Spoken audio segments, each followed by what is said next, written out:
Welcome, welcome, welcome, welcome to Biz Dev Live. I am so excited because this is a topic that is close and dear to my heart, storytelling. Whether you're talking about music, whether you're talking about marketing and commercials, whether you're talking about selling your ideas to the person beside you, whether that's your friend, your partner, your spouse, your business manager, it's the story that's going to sell it. So if you're a good storyteller, you're automatically at an advantage walking into any room because stories sell. And my guest today, Richard D'Ambrosio, he is going to help us illustrate the power of stories. He's going to tell his story. We're going to get into it and talk to you about why stories sell. Stay with me. We'll be right back after the Biz Dev Live theme. Biz Dev Live, Biz Dev Live. Weekdays at 11 Eastern Time, live. Biz Dev Live, Biz Dev Live. Weekdays at 11 Eastern Time. Leadership and motivation, empathy and inspiration, Biz Dev Live, Biz Dev Live. Business development, not even selling it. Biz D with C, brought to you by Cameron T. Biz D with C, brought to you by Cameron T. This is business development, not even selling it. This is business development, not even selling it. Biz Dev Live, Biz Dev Live. Biz Dev Live. This is business development, not even selling it.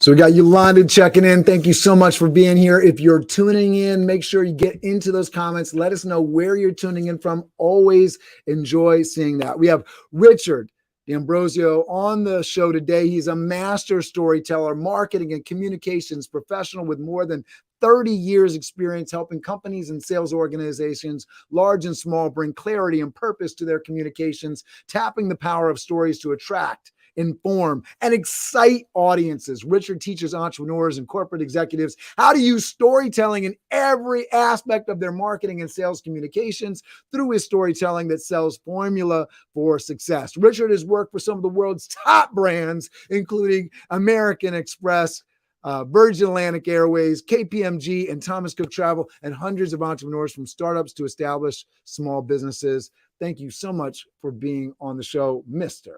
Richard D'Ambrosio. I don't see myself that way. That's kind of crazy. So talk to me about how you're helping people right now, how you've helped some of these businesses, how you've helped some of these small businesses. Well, what I try to do is help people understand that we fall into conventions to do our marketing, to recruit people to our businesses. Human beings have been taught certain conventional ways of doing marketing and sales and all this other stuff. And they always wonder why it is I feel like it falls flat. And what I tell people is, well, if you gave a list of something, or if you tried to describe something that might be somewhat abstract in a very sort of instructional way, it was really hard for the other person to do a number of things to kind of grow attracted to you and pay attention, B, start to get invested in the message that you're sending them, and then C, take action. And it's funny because I didn't even realize this until in my early 50s. So I like to say I'm a master storyteller, but boy, did it take me that V8 moment of smacking me in the forehead. Is that when you use the narrative arc, which is such a classic form of communicating, you accomplish all of those tasks so much easier. There's less friction to producing the content, whether it's a job description, a recruitment ad, a piece of marketing, a social media post. Everything happens easier, faster, and is more productive when you fall back to storytelling. So I try to tell people, I show them through both my instruction classes. I have a do-it-yourself, self-paced course program. I just got back from speaking at a conference in Pennsylvania last weekend. So I do this stuff live, and I also do one-on-one coaching, and I try to help nudge people along this journey of looking at their content and saying to themselves, was there a story in there that might have worked better? And then we start to work through my formula to hopefully improve things. And I love that, in terms of the stuff that you submitted to me, you were saying, in terms of books to recommend to viewers, you were recommending anything by Agatha Christie, Yes. because she's such a great example of that display of the story arc that you mentioned, which I think is incredible. And I also can't help but mention, as a proud father, I have, 4 kids under my roof that I'm reading to every night. And so there's no better way for you and for you to train your children, right, through reading. Right now we're reading historical fiction. We just finished reading another fiction book. We've read some autobiographical content, but the story pieces, right, you just can't get around. If you're reading stories, it helps you be a better editor and writer for what you're doing, right? And shout out to Alexandria Rosa checking in, saying great recommendations. She's tuning in from Ohio. We always love hearing where you're tuning in from, so make sure you get that in the comments. So Richard, you got a story to share. We all do. How you got into this stuff. Yep. I don't imagine little Richard, 3 years old, 4 years old, was thinking about, I'm going to go do conferences around storytelling, right? Never. How did you get here? What did little Richard want to do when he was growing up? And how did that play out? Well, little Richard was a book nerd. So I grew up in Nassau County, Long Island, and the library was about a little bit over a mile bike ride from my house. And back in the day, and we used to have to cross South Oyster Bay Road, which was a wide 4-lane busy roadway. People could do 55 on it. And during the summer times, I used to bike up there. I'd put a peanut butter and jelly sandwich and some water or something, or some snacks. And I would go up to the library in the hot summer after, playing with some friends or jumping in the pool or doing chores. And I would just sit inside the air conditioning library, inside the stacks, reading books, and you name it, everything from Nancy Drew and the Hardy Boys, those little mysteries, Encyclopedia Brown. I don't know if anybody has heard of these, but I used to gobble this stuff up. I definitely did the Encyclopedia Browns growing up. Great stuff. Yeah. And it just, I fell in love with narratives in both sort of a medium form, the Hardy Boys, Nancy Drew, that kind of stuff, the short form Encyclopedia Brown, with these little mysteries within like 10 pages. And so I started to fall in love with the narrative form, and I could disappear. And as I grew a little bit older and I could handle longer books, I started, going into much bigger stuff, 300-page books, 400-page books. But anyway, I fell in love with the narrative. And then 5th grade comes along. And the teacher who I had that year asked us, I don't know how, if the younger kids know this, but there were these things, these marble composition notebooks. They were these cardboard notebooks with, ruler form inside. And her instruction to us was, every week, I want you to write at least 1 page about something. It could be something that happened in class. It could be something you're thinking or feeling. And so me, as one of 9 kids in an 11-person household in Syosset, Long Island, I wrote about my family, because my family was this big bunch of goofball Italians, and it was loud and boisterous, and there was always something going on. And so I'm writing throughout the year, and little did I know that every now and then, I guess my teacher was telling my family, my parents, you need to read your son's journal. It's hysterical. I'm learning all about you guys. And I didn't know this was all going on, but then summer comes, school's let out, and my parents invite me into the kitchen. And I was like, okay, you only get invited into the kitchen to sit down with mom and dad if you did something wrong. So I was worried like hell. And I sit down on the bench. My parents are across from me. And mom and dad pull out my composition notebook and they start smiling. And I'm like, okay, I'm not going to get punished. And they start telling me how much they were enjoying seeing themselves written about and all these different scenes of That's things that great. had happened throughout the school year. And I walked away from that experience saying to myself, I enjoyed writing those stories. I enjoyed the reaction that my parents got from seeing their stories told. In fifth grade, I knew that there was something about me that I was going to be a storyteller the rest of my life. And then, high school comes along and I'm writing for the school paper. I got to interview the New York Islanders Stanley Cup goaltender, Billy Smith. He was a friend of our family's because he lived right down the street. And my father knew him very well. And we used to babysit his boys at our house in the summertime. And so I got to interview him for the junior high school newspaper, and everybody was shocked. Oh my God, Richard knows Billy Smith, a Stanley Cup champion. And that boosted my ego. And then high school and Instant college hero. come. Instant hero. That's all you got to do. Attach yourself to somebody famous. That's all you got to do. And so, I go to college, I get my journalism degree at NYU, and a bunch of things happen. And all of a sudden, one day I'm writing about the airline industry and I'm interviewing Herb Kelleher and Sir Richard Branson and Bob Crandall, all these great, intelligent, captains of industry, and telling a lot of stories. And, that was wonderful to be a paid journalist. And then, the mid years come along and I realize I've got to go tell stories that pay me a lot more than a journalist. That's when I finally got into corporate communications. So like Cameron said, I've done corporate communications for big companies, small companies. I'm a consultant today, so I do a lot of small businesses and help them tell their stories. And it wasn't until my early 50s, though, here I was calling myself a corporate communicator, an employee communications professional. I'm using all this terminology and jargon. But as you go back through my life, and I was also coaching executives to do speeches for organizations for our PR purposes.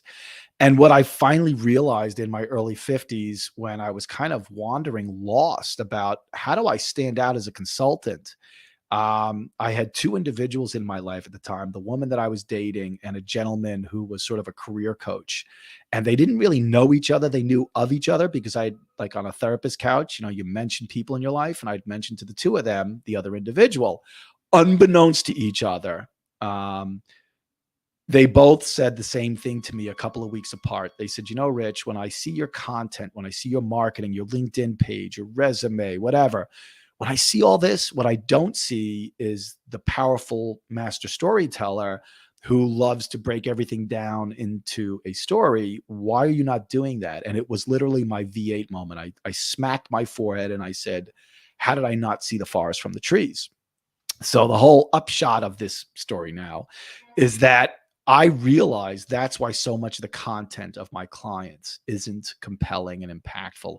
It is why so many of the speeches we all experience at conferences and events, we don't retain but a fraction of it after we leave the event, is because people aren't using the power of themselves and what they stand for, their belief systems, their brand, and then tell that story in a way that people say, I think I want to hire that consultant. I think I want to purchase from that company because I made a connection during this brief time I had with them.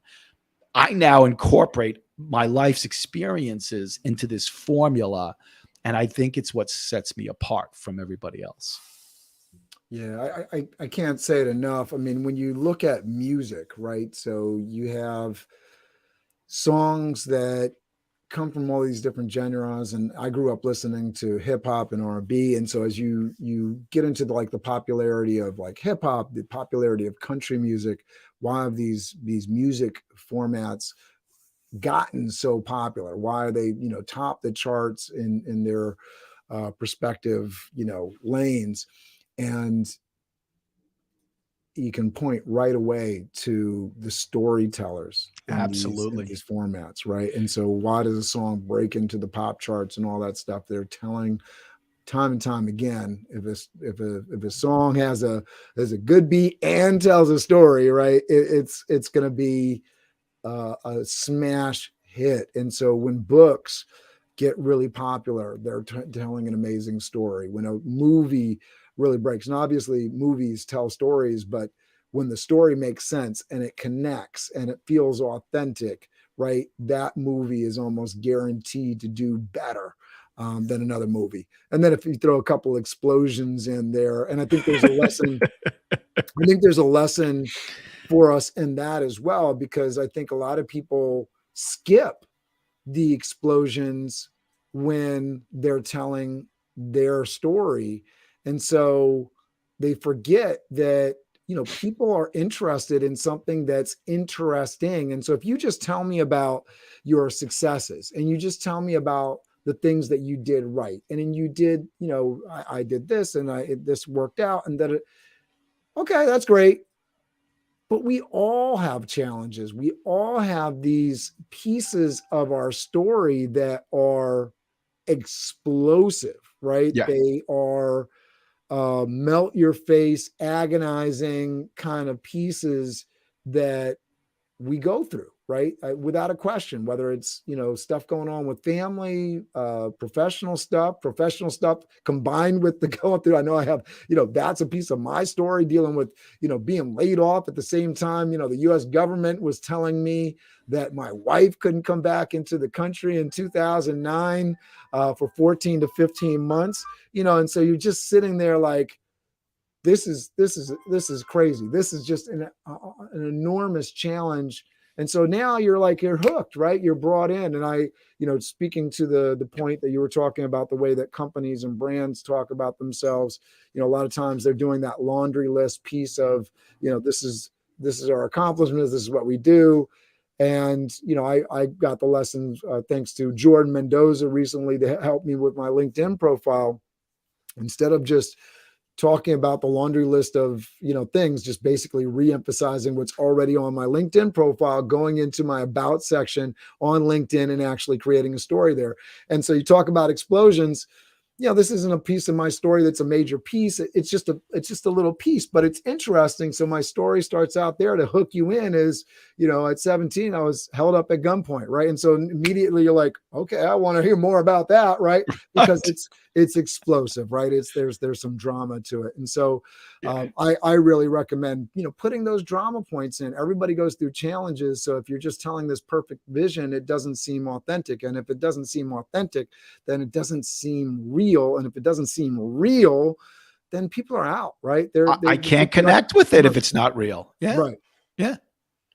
So talk to me about, in your own story, what were some, I mean, because we obviously heard, I mean, I was really enjoying the fact that, first of all, your parents were supportive. What did they do, by the way? What were, so my dad was a carpenter after he got out of the Coast Guard after World War II. And he was a union guy for a while. And then my mom and dad moved out to Nassau County from Queens Village, Brooklyn. So it was a much longer commute into the dockyards in Brooklyn. So he had to start his own carpentry business. Plus, he's got this burgeoning family. And he bumps into a guy who happens to have the Carvel ice cream franchises on Long Island. And this guy is starting to build out the franchises, and he falls in love with my dad as a decent human being and a good carpenter. And so now my dad finds himself, you know, banging out these Carvel sites like crazy, making decent money. And then his brother came to him and said, "Hey, Ralph, you know, I want to buy this lumber yard. Do you want to go in with me?" So out in Suffolk County, which was about another 30-minute drive east on the Long Island Expressway, he and Tommy owned this lumber yard. And eventually, as the kids got older and my mom had less obligations at our house in Syosset, she became a big part of the business. She did the banking. She would go into the office and help my dad with office work. He had an assistant and he had an accountant. But my mom, she closed out the register every night back at the house. The boys would ship the receipts and the cash and the credit card receipts and everything. And my mom would go through it with this old fashioned, push button calculator that I could hear from my bedroom. 8:39, 10 o'clock at night, you could hear mom ringing out the cash register to make sure that the numbers equated and what was the deposit to the bank the next morning. And so that's who they were. They were the best model for a marriage and a relationship that a boy could ask for because they were equals. And that really shaped who I was because I understood that you could be courageous, own a business, and take care of a family. Although, I did fall into a corporate life for a long time when corporate life kind of looked at me and said, it's time for you to move out because you're really expensive and we don't know where we're going to put you next. I wasn't afraid because I had these really great role models. I love that. Talk to me about just that transition. You say really expensive, but I think, folks, when they're going through their life and they have their story, I know I've had a couple of different moments in my life and the story has added up to, I have a certain amount of experience.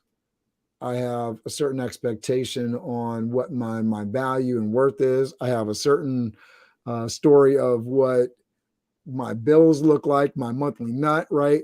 And so, when you're talking to people, and I know you've worked with a lot of entrepreneurs, what's the value of the story in helping to determine what your going rate is? Yep. So when you're saying going rate, you're going rate for my clients, not for me. I mean, I think it's all tied together, right? Okay. A lot of people, when they jump into entrepreneurship, and I've certainly advocated for it several times on this show, right? The idea that you need to, especially if you're jumping into entrepreneurship and you're doing it on your own, the emphasis is usually like, I need to pay myself enough to, basically replace my salary. But immediately when you jump into doing your own business, if you're just replacing your salary, that cash amount that was coming in your check, you're almost automatically at a loss because now you're running a business that has expenses and that, has goals, and you want to improve and you want to grow and you want to not create a job for yourself, but a business. And so, there's all that piece of it. But so it's a great place to start because this is actually the formula that I apply. I mean, when people work with me or take my self-paced classes, what I tell them is I love words, and words have been probably the largest part of my life for the bulk of my life. But when I got to American Express and I had to help run a division and understand the balance sheet and understand how words eventually had to translate into dollars and then started to see the connections, boy, the whole world lit up for me. And I tell people today, I love numbers just as much as words, sometimes more, because when you understand how those numbers are created from your words, then you do understand what ends up in your bank account. You do understand what your income, your salary looks like. So what I do is I understand, like you said, what's that nut that I'm looking to crack? Because that's my minimum. I mean, that's like the bare bones. But I'm an ambitious person and I have visions of grandeur for this business. So what you have to do is you have to start looking at your story and say, where is the uniqueness in me? How does it apply itself to a solution that clients would want? And then you've got to start asking yourself, who are those ideal clients? So I have a number of ideal clients. I have very large corporations who are struggling with a challenge. That challenge may be recruiting. How do I find better candidates who will stay longer at my business? Because every time I have to let somebody go or they leave, that's a cost to me as a business. I have to pay the recruiters. I have to pay Kelly Services or Korn Ferry or whoever's doing the executive search. I've got ramp up time where that person is less productive. That's a cost. When you bring somebody on who can't ramp themselves up like the other person who just left, then you're not making as much money. So you've got to figure all that in. And so one of my ideal clients are HR departments, executives who are trying to better attract an ideal candidate. And, Cameron and I have talked about this whole concept of hiring for will versus necessarily skill. Because if somebody's got the will, they will ramp up more productively, depending upon what kind of training and onboarding you have and how complex the job is. But when an HR department doesn't understand how, during both the cover letter review, the resume review, and then the interview process, the screening, and then the full interview process, when they don't know themselves and for the hiring manager who eventually gets that second, third round of candidates, when you don't know how to draw out the stories to better predict somebody who will do well in that role and stay with you because their story matches your company's story, if you don't know how to do that, then you are at a loss. So I try to talk to HR teams and executive teams and say, well, you know what? If I can teach your team how to look for those stories, how to change your job description process, how to change your candidate review process and interview process, if I can work with your team on that, I believe I can increase the ability for you to attract a smaller group of higher qualified candidates, and they'll stay with you longer. And I'll give you a really great example right now. I used to own a coffee shop in the town of Woodbury, New York, and I had an assistant manager. She was raised in the coffee shop industry. She had like 20 years experience, and she hated me because when I put up the help wanted sign and I looked for candidates, I looked for will over skill. And when people would come in over the transom and I would mention to Laura who I was interviewing, she'd say, well, how many years experience do they have? And I'd say none. And she'd groan and roll her eyes at me. We had a really healthy relationship where she could push back on me, but she used to have huge problems with the fact that I wasn't looking for someone who did this. And one day, a really good friend of mine comes in and she goes, Rich, my daughter Carrie's looking for a summer job. Do you think she could work here? I said, it just so happens that I need somebody. So yeah, I would love to talk to Carrie. Send her in. And I could tell Laura was in work that day. I could tell she's going, oh God, here he goes again. Carrie was the top starting guard for the Monroe Woodbury High School girls basketball team, the varsity team. So initially, my brain is telling me, this is a kid who's got good peripheral vision.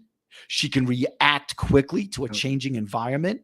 She can play defense and offense. So sometimes when you're busy, you're playing defense. You're like, okay, I got to protect this. I got to protect that. Sometimes when you're playing offense, you're looking and saying, what can I do proactively? And I'm like, well, that plays well in a place like this. I'm looking at her personality. I'm looking at how she answers questions and whether or not she shows a will to succeed. Well, guess what? If you're the starting guard on a not D1, I forget what they used to call those teams, the different divisions in the county. Actually, I think it was D1.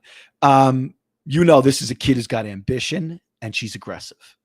I hired her almost on the spot. It just so happened that we needed her on a Saturday, busiest day of the week. And Laura, when she came in that morning, because I used to open, Laura used to bake, or I used to bake and Laura used to open. So we were there together privately for about an hour before the doors opened. And she said to me, who do you got on staff today? And I'd say, oh, the new kid's starting. And she almost lit into me. So naturally, Carrie, at the very first couple of hours when it was slow, we're teaching her how to do things. We're teaching her our processes. I'm giving her tips about how to work with the other teammates and how to help out and how to ask for help. And she stumbled a little bit for the first couple of hours. But by the end of her shift, Laura had the courage to come to me and go, this kid's a keeper. Why? Because I didn't just ask her features and benefits. Give me your resume. I asked this kid about drawing out stories to understand who she was as a person and how she thought and how she translated all of this into the stuff that she was doing as a basketball player and soon to be nursing student at a local college. And I just knew that this kid was going to be a success. And eventually, when Carrie left us to go to college in August, Laura said to me, that was probably your best hire ever. And I said, you're damn right. And I think executives need to think like a guy who owns a coffee shop. Stop looking at resumes and saying they were here for 3 years and they were here for 4 years and they did this and they graduated in titles. So what? You have no idea what happened in those businesses. Sometimes people get promoted for the wrong reasons.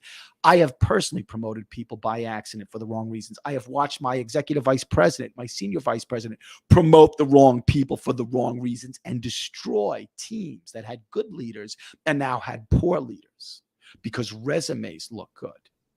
When you run a business, you got to think like a storyteller, like an author, like a storyteller who writes songs, like you said earlier, Cameron. You have got to see the stories that come to life and realize that's where the real truth of a person and a business and customers resides. Yeah, no, I agree. And I think one of the things that hiring managers have to push themselves to do is to make sure that you have somebody that can tell a story about their experience. If experience is required, really, I know for me in interviewing so many bartenders and waiters and chefs, if you have somebody that really can't tell a captivating story about the work they're in, you have to really wonder how deeply entrenched they were in the work, how passionate they Great were point. about that work. Excellent point. Yeah. I think that that's something that's really, really key. If you're looking for people, we had Karen Kopp on the show, and she was making the point, if you're hiring a salesperson for your business, if they're not naturally curious and can't display that, question asking thing. And similarly, if they can't tell a story about sales process that they've gone through before and they can't make that interesting, how are they going to make your product interesting, right? How are you going to make whatever you're doing interesting? So I think that's an incredible point. Let's get into some of these. When I ran a sales team, I helped the guy run a sales and client management team at American Express. Our best weekly webinars trying to upskill the team. So everybody had to attend a certain number of these every year for their continuing education as a sales and client manager in this division at Amex. We always got the highest ratings when I was able to convince the presenter, usually one of our top producers, one of our top contributors, to walk through examples, stories about sales so your sales prospected this person. How? What kind of research did you do to uncover the issues and look for the solutions in our product? When you first did a contact, how did you do it? What did you say? How did they respond? When you finally got in the door, what do you think got you in the door? When they started objecting to you, and saying, no, I don't think I want to accept the American Express card. How did you slowly start to work that sales prospect?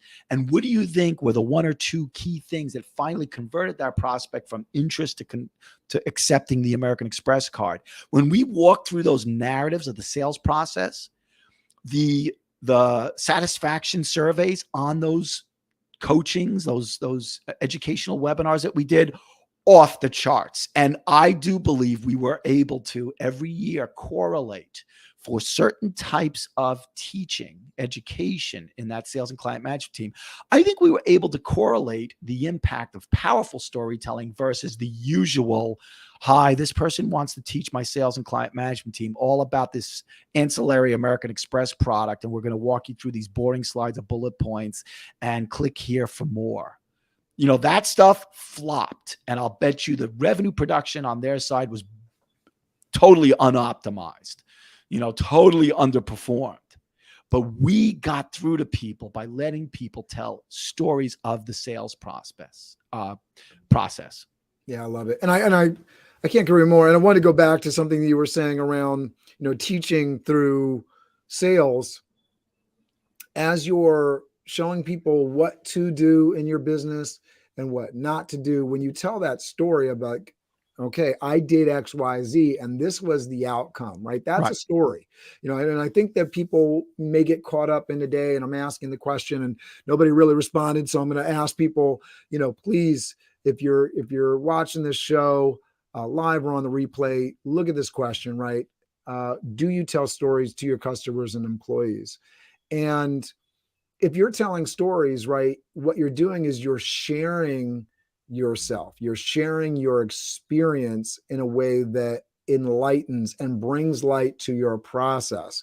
I know for me, a big story within my business that helped shed light for me and then help shed light for the people that I was working with, because I had a lot of fear around raising prices within my business. A lot of fear. So early on in my business, I'm going through, and then we're doing the analysis of our costs, and basically it got down to like I was not making any money charging the rate that I was charging. We all go through that, right? A loss.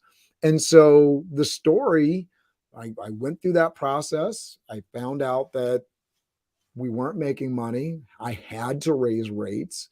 That was the story that I told my clients. I said, we're not making money. But so the story was given to our clients because, this is the reason we're raising rates, because we're operating as a business and we're not making any money. And it was very interesting because as we went through that process of both raising the rates and explaining that to customers, most of, 90% of our clients didn't bat an eye. They accepted the raise because we do a great job.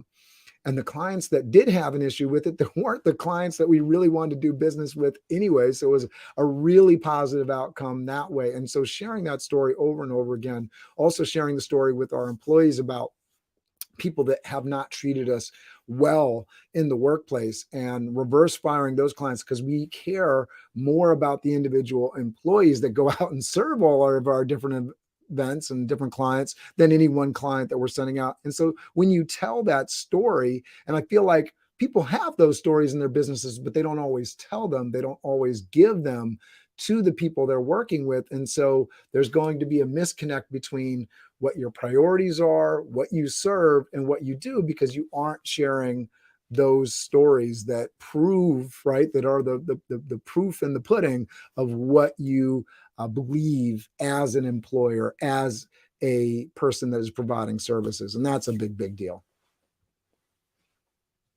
Totally. You nailed it, fella. All right, let's get into some of these talking points here. We have the unique power of stories to compel audiences to take action. And we had a great comment from Alexandria Rosa in Ohio talking about storytelling action, right? How do you get audiences to take action when you tell your stories? How do I get them to take action? Yes, please. It is the biggest challenge that my clients have. And I just am finalizing a book, Storytelling That Sells. I actually made it into a membership club because I'm kind of testing it out right now before I go and self-publish it on Amazon. And the third chapter is all about this topic. It's about how stories, very often our stories, are hard for us to see. It's like Richard's V8 moment. I could not see the forest from the trees. That what I do for a living in helping create better content, better websites, whatever, email sequences, it all comes from being able to tell better stories. And the reason why is sometimes you need somebody observing you. And what I do, I have a process that I've perfected over the last 5 years since I launched it 5 years ago, sort of informally, is first I introduce people to questions like an interview subject in a news piece. You're going to go on 60 Minutes, you're going to be interviewed. And what I do is I ask basic questions and start to get the business owner, the entrepreneur, the executive to start answering the questions. Then we go do a debrief on their answers. And I start to show them the common threads going through their questions and answers, that there's a narrative going on here. And then I hit them with a second set of questions. And those questions get more focus. So the first one's very broad because typically most of us don't like to be interviewed. We don't like to go into the details. It's fascinating to me. I mean, I've got the gift of gab, as you can see, and I basically tell anybody everything about myself. It's a blessing and a curse.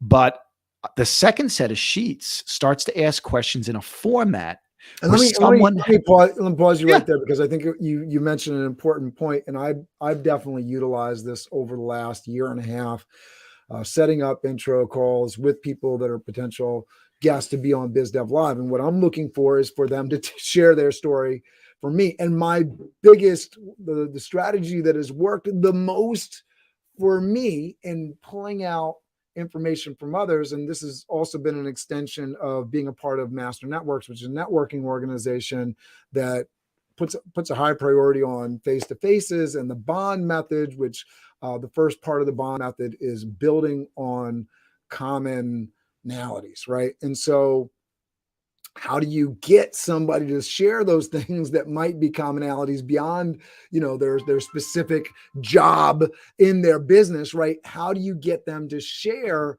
those things? And so the most powerful tool for me has been to share my story. So I'll jump in, and because I am sharing, I'm putting, my life story out, and I've gotten fairly good at giving the kind of the high point details, the explosions, if you will, going back to that reference point from earlier, right? The big challenges in my life with some of the big successes that came as a result, but nevertheless, those big challenges, my education, why I'm so passionate about opportunity in education, how I failed going through school, how I recovered, got into the hospitality industry, my challenges, with immigration with my wife and getting laid off, and then my eventual, turn into entrepreneurship. That sharing then says to people, oh, that's what we're doing here. right. And I think, Cameron, yeah. What was the first time, Cameron, that you really sort of told your story and a prospect or client like connected with you? Do you remember that first time? That's a good question. I would say I've gotten better at telling my story. And so it's been a process. I don't know that I can say there was one moment that stuck out in my mind, but I know there was a switch at some point where it was like, this is the way. Right. Going to, Disney storytelling here, Mandalorian, this is the way, right? I definitely, in doing these phone calls, there was a turning point. I can't remember the person I was speaking to or the specific day, but there was definitely a switch that was like, this is how I get people to share their story. And I'll tell you, it's funny because I was on the phone the other day with the gentleman who was the head of risk and finance for this division of American Express that I worked for back in the 90s. And I had one of those V8 moments one day because now I'm launching my public speaking consulting side of my business. And I started a podcast, Storytelling That Sells. And I said, Rich, I want to interview you because I remember the speech we did for the American Bankers Association in Chicago. I forget what year it was. I said, I remember the struggle that we had getting you comfortable with the material and letting it be your own. And he texted me back and he said, I know exactly why we had that problem. He said, I've thought about it since then. And I asked him, what was it? He said, you were bringing me all this great content, but it wasn't mine. I wasn't telling my stories. I wasn't telling these stories in my way. And I said to him in text, I was like, oh my God, that's exactly what I was thinking. And I think, I didn't get it back in the 90s. I kind of did, but not really. And I think what you see in any aspect of communicating, whether it's speeches like Rich and I were doing in Chicago, whether it's developing your website, your About Me page on your website, when you really start to digest your life and why you have the skills you have and how those skills make you unique, because we are all unique. There are tons of consultants like me. There are a narrower group of consultants who use storytelling as their hook, like me. But there is nobody like me. Out of 7.8 billion human beings on this earth, I am the only Richard D'Ambrosio doing what I do uniquely the way I do it. And if you're not conveying that every way that you can, then, when you go to work with somebody or attract them as a sales prospect, you're either going to attract people who just want a generic person and they'll fight you over price, or they'll, purchase from you once and never come back. but you're never going to have that loyal base of people who refer you to others, who sing your praises and testimonials. You're never going to have that if you are not powerfully figuring out what your superpower is and projecting it out there to people. It's just not going to happen. If we're not training our salespeople, right? And so let's say you've built your organization up, and now you have this incredible platform, and you have other people selling for you. Right. Whether it's you selling or these folks selling, if they have not found out, if you have not found out that people buy the person, not the product, Yep. right? Then you're doing an incredible disservice, right? And so if you're teaching people to share their story, and I was on a phone call not too long ago, the CEO and his salesperson was on the phone call with me. So it was a three-way call. It was a little weird because most of the calls that I do are face-to-face, and I want to focus on one person and get their story and all that. And then, so the CEO sort of got it, and he was like, all right, I'm going to share a little bit of my story. But the employee, for whatever reason, and so this is why these phone calls are weird, she did not feel comfortable. It was obvious, sharing more than her corporate identity. And so what she came off sounding like to me was a robot in human clothing. Like it might as well have been a VR virtually created person there, because she didn't exist outside of, I enjoy this experience working with the company, and I do this for the company, and my experience lies in this in the company. Right. Not a person. Yeah. I just presented in Pennsylvania, and I presented how storytelling can create niches for a business. And one of the statistics that I put up on the screen, I follow just about every piece of research I can find on branding. How do consumers get into a sales funnel, whether it's in the real estate industry, whether it's purchasing software? And Salesforce.com does a pretty good survey every year. It's global, so it's not just North America. And they call it the state of the connected customer. And very consistently, what they have found is that somewhere upwards above 60% of consumers want an emotional connection to the brands that they will buy from the most. They have to feel that persistent, consistent, emotional connection. And entrepreneurs have that in spades, because too many corporations are brands. They're this like amorphous face of a company with a great logo, and the company did a great job figuring out the right coloring for the logo. But the emotional connection is lacking, because what is a corporation? It's owned by shareholders. It's got thousands of employees, and the chief marketing officer may not actually be on good terms with the chief product officer. You're talking about, big corporations, right? Because even medium-sized corporations, I see this mistake. Well, and I think, just to kind of intersperse here, because I think the challenge is, right, if you're Coca-Cola, right, you have all of these different brands and products. So when you go to the website, they're trying to be that central hub. Now, if you have one brand, one specific thing that you're selling, it's easy for you to tell your story. And I can definitely cite examples. I've gone to, small businesses, and they're trying to make believe they're Coca-Cola.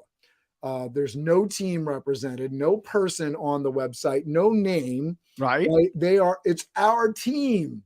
Now, damn well, right, this is just one person in one place, probably working out of their home, but they're our team, and like they're making this thing, instead of focusing on their strength at that point, which is who they are, their story, why they got started, what they care about, their team. And it's an incredibly bland experience. And so whenever I see that, I'm like, put the name out there, connect with people, because people are going to want to buy from you. Right. So, I don't know if you remember this, but there was a commercial back in the early 70s, very early 70s.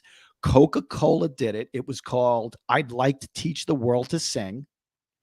And it was a group of hippie-ish kind of people, because back in the 70s, we were all, a little bit of hippies. And these people were gravitating up to the top of this hillside. And the ad was done by McCann Erickson, big, Madison Avenue PR agency, marketing agency. And it wasn't really about a Coca-Cola. It was about how this brand, Coca-Cola, was trying to convey to the consumer watching the TV ad that we are a brand of people who want connection. Of course, the 70s, we were in Vietnam at the time. There was a lot of civil rights strife going on in the nation. And here's this corporate brand bringing this diverse group of people together on a hilltop, singing in perfect harmony. That's storytelling, because what's happening to the person sitting on their couch watching this commercial unfold in front of them? They're going, I'm so sick of the news. I'm so sick of the strife. I'm so sick of the discord. And here's Coke telling me, have a Coke and a smile. Right. And this is the other side of the coin, right? So that's branding. That's storytelling. You have your small brand and you're going to tell your story. And then when you get to this place, and not that you can't utilize it when you're small, because you can definitely tap into the story. Even more so than big corporations. Yeah. When you're a big corporation, though, it's harder. You're trying to create that good feeling. And so we've seen it with Nike, with the Colin Kaepernick commercial taking a stand there. Right. We've seen it with, the Apple 1984, video that launched Super Bowl ad. Of people, bring up over and over again. I know Steve Spiro's checking in here. And I know he brings up that commercial all the time when talking about, setting up their brand and setting it apart, right, for the creators, right, for the Mavericks, for the people outside of the system, right, because they were on the outside at that. Now they're like the big, the big beast in the middle, right? It would be a different commercial today, but very, very cool that they set themselves up with their image that way. And so you're telling that story. And the thing is that this is not just, one of the biggest problems I have selling my concept to people is that they don't understand that storytelling plays to neuroscience in our brains. And there's this professor out in Claremont University in California. His name is Paul Zak, Z-A-K. Google the guy. Google his Harvard Business Review story. Google his story up on Berkeley's Greater Good website. He walks you through how what Cameron was saying earlier, exposition scene. Where am I? What am I viewing? Tension and conflict. Cameron's got, troubles with his wife being able to get back into the country. Now you have a climactic scene. She's finally able to come to the United States and he's reunited with her. The denouement, and the falling action. That whole arc, that narrative arc, Paul Zak has proven through MRIs, through measuring blood, before and after, studies, lab studies. I love that. For anyone that's doubted, we got the scientific evidence to back it up. It works.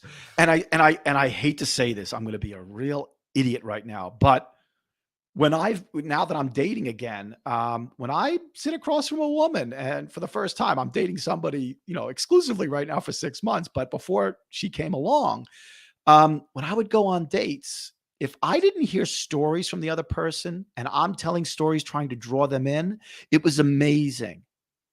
I was like indifferent to a second date, but they always wanted a second date with me.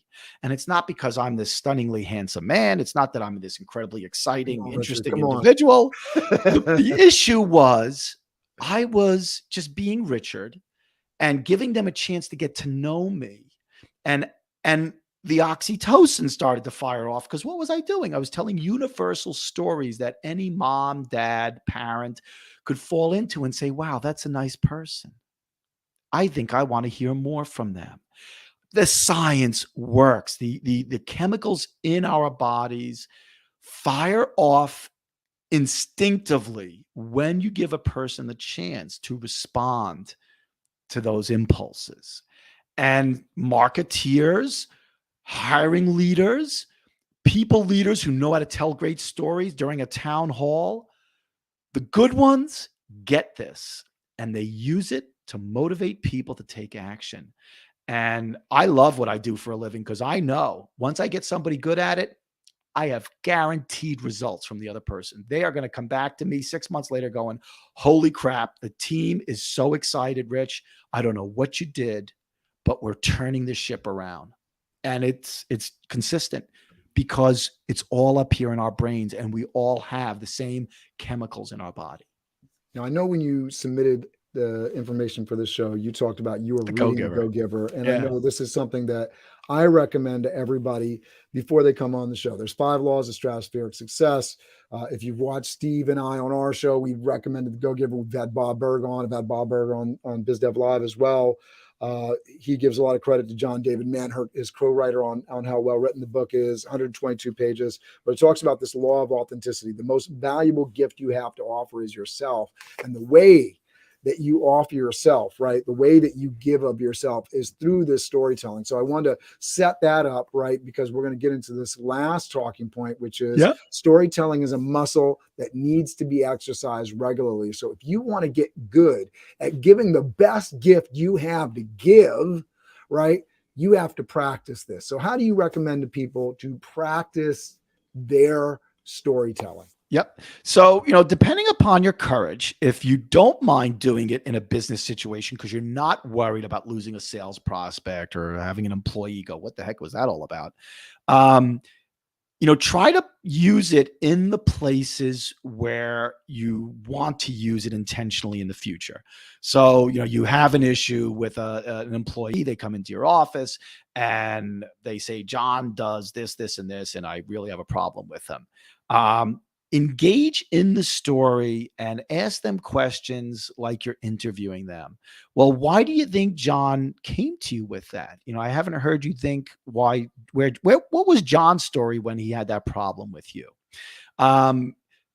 Just these are tactics that I've actually been taught, but we've always had the flavor of the month HR strategies at American Express, at Virgin Atlantic, at KPMG. We all, consultants would come in and they would teach us these things. And what I saw consistently was, this inquisitiveness where you get somebody to then find the story of the person they had a problem with, the sales prospect who didn't close. Just start practicing. It is a muscle. The brain is a muscle. And the more you start to use the musculature of storytelling, the stronger that muscle is going to grow. So just start doing it. And it's just a couple of simple tactics. Number one is listen to that person who's coming to you and see if you're hearing a story coming to you. When they stop, give them a chance to get through their story. Now ask a question that elicits a story. Don't ask them simplistic questions that get yes or no answers or very terse answers.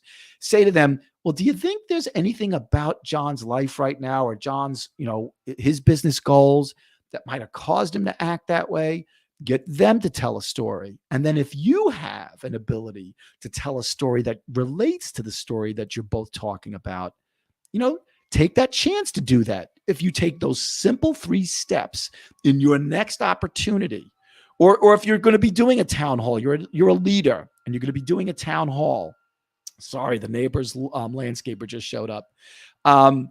Then instead of giving a speech, tell 2 or 3 stories about the topic of the speech and see how that goes. Just start practicing. And what we know about human beings is the more we practice and get feedback loops, your brain is going to now be rewired to tell stories because the positive feedback makes you go, oh, that felt good. I'll do it again. And then it becomes a practice. Yeah. And I think when you start this, this has definitely been my experience of it. When you tell a story, inevitably, almost, I can't think of a time where I got through a story, right, talking about my life, and the other person on the end of that phone call had nothing to say, no response. It hasn't always been the response I was looking for, but they always have a response, right? They're always intrigued, engaged. People are in. And so that's the value of a story, is you get people's attention where people are drawing off. We're in this age, right? Screens everywhere, phones, notifications going off. A story has the ability, and we see it time and time again through social media, through popular media in terms of movies and songs and books. If you are able to share a story, you can captivate. And, we have this whole thing through the pandemic, right? People are getting Zoom fatigue, right? And so listen, it wasn't screen fatigue, right? It was, this is boring fatigue, because you could go immediately from a half an hour Zoom call that you were dying and in pain and it just felt like murder, to watching a 2-hour movie on Netflix, no problem, right? So it wasn't that we didn't want to sit in front of a screen. It was, we didn't want to sit in front of something that was going to bore us to death. Excellent analysis. Yeah, Perfection. So, wrap this up for us, Richard. Where can people get in touch with you? I definitely got the LinkedIn link on all of the formats here. They can dig into the details, connect with you there. I encourage everybody that is watching right now, connect with Richard and make sure that you tell your story. The easiest place to find me is storytellingthatsells.biz. So again, storytellingthatsells.biz. Go there. That's our website. I am rich at richarddambrosio.com. Been trying to think if I want to change that to storytellingthatsells.biz. But anyway, you can also find me on YouTube. I just launched our YouTube channel, Storytelling That Sells, and a podcast as well on Spotify, iTunes. It's everywhere. And what I ask you to do is what Cameron said a little earlier. Think of this as a muscle. It's no different than going to the gym. Just start practicing it. And what I would love to see, and you can also find me on LinkedIn and Facebook. We have Storytelling That Sells on Facebook. Drop me a note. Put the link on, hey, Richard, I did it. Here's the link to my LinkedIn post. Here's the link to my Facebook post. I told the story, and I will jump in and communicate with you and have a good time with your story. So please, the more you do it and the more feedback you get, the more you're going to see what stories work for you. Love that. I'm trying to get. That's okay. I know you're working hard on the other side of the screen. I'm trying to get the link shared. I'm sharing the LinkedIn link here. Thanks, Cameron. And then encourage again people to reach out and connect with you, add to your network. I love this topic. I can't say it enough for anybody that's watching. I think practicing your story, there's just no better use of your time, right? There's a lot of things that you can do in your day, in your week, in your month, but getting good at sharing your story is one of those things that's going to be a gift to everyone in your life, including yourself.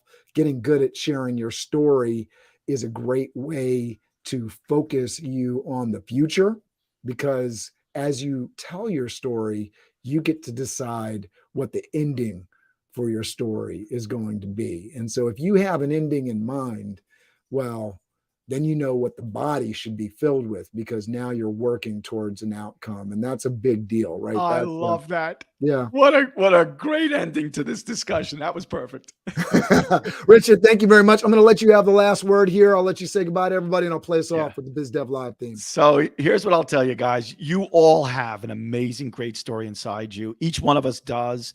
It is what's going to attract your ideal client, and it's going to move them, whether that client, like I said, is an employee you're trying to recruit and you've never met them before, a sales prospect who you know is optimal for you income-wise, whatever that thing you're trying to accomplish. And there are people in that process that have to do something on your behalf. Just start telling those stories and see which ones work. Beautiful. Thanks, Cameron. Thank you. Take care.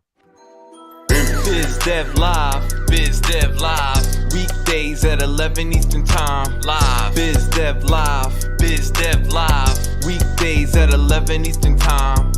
Leadership and motivation, empathy and inspiration, Biz Dev Live, Biz Dev Live. Business development, not even selling it. Biz D with C, brought to you by Cameron T. Biz D with C, brought to you by Cameron T. This is business development, not even selling it. This is business development, not even selling it. Biz Dev Live, Biz Dev Live. Dev Live.